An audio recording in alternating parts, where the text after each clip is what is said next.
The early American colonists printed small quantities of paper money and were prospering. Benjamin Franklin explained, "In the colonies we issue our own money. It is called colonial script. We issue it in proper proportion to the demands of trade and industry to make the products pass easily from the producers to the consumers. In this manner, creating for ourselves our own paper money, we control its purchasing power and we have no interest to pay to no one." The English Parliament, at the urging of the Bank of England, stopped this practice. The Currency Act of 1764 prohibited the printing of currency. The colonists were forced to accept interest-bearing notes from the Bank of England. Franklin and others claimed it was this outlawing of debt-free money that caused economic depression and widespread unemployment, precipitating the American Revolution. Sound familiar, does it? That's from Jim Marr's book, Above Top Secret, Uncover the Mysteries of the Digital Age.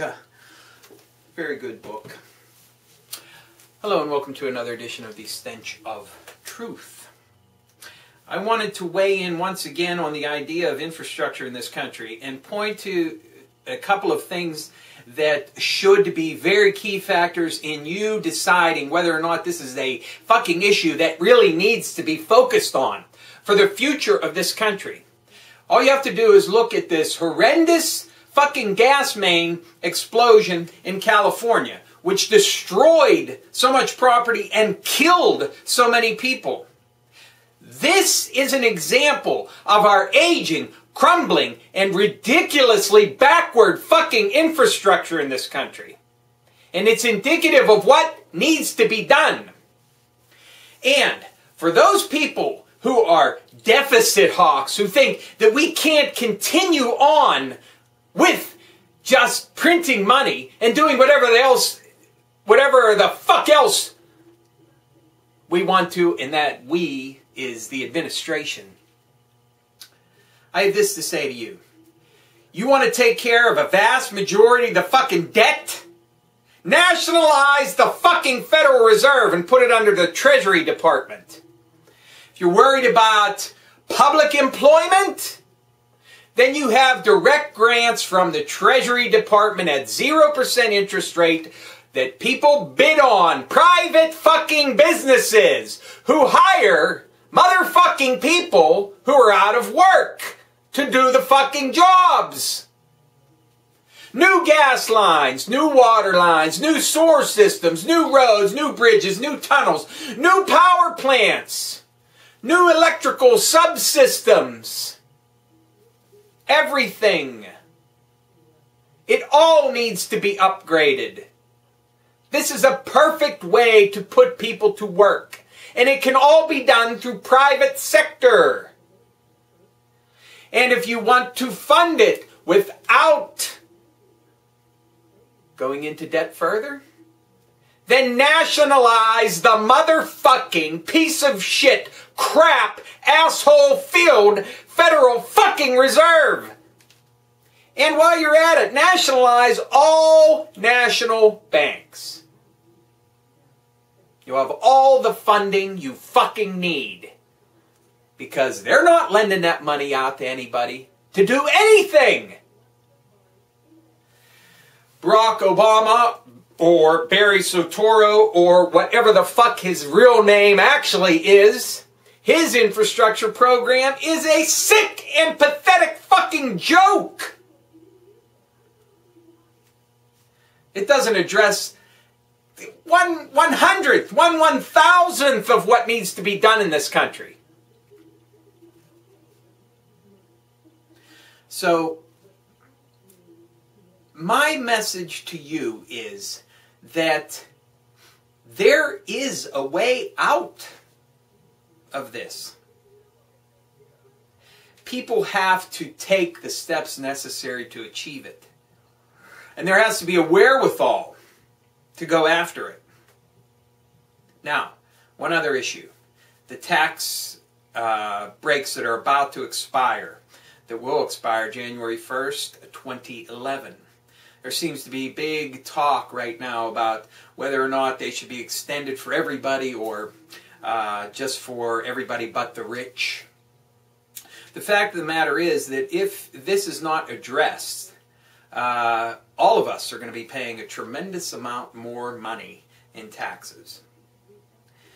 And, you know, while I, myself, think that anybody who is still rich in this climate is a fucking crook and a motherfucking thief, because they're the only fuckers who still have money right now.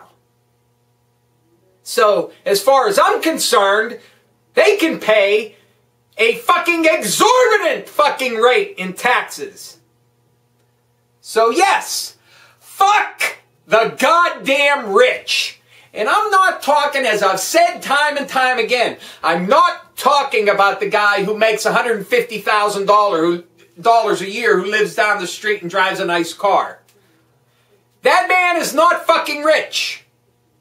I'm talking about the rich motherfuckers who live off debt enslavement of everybody in this fucking country. As far as I'm concerned, those motherfuckers can be raked over the fucking coals in taxes.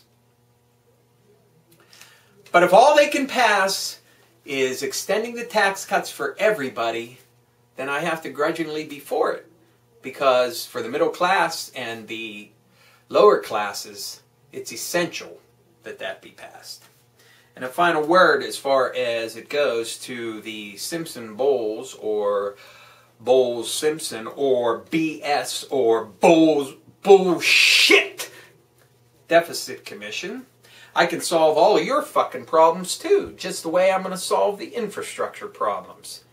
Asshole Alan Simpson and asshole Bowles and asshole everybody else on the asshole fucking bullshit commission of deficit reduction.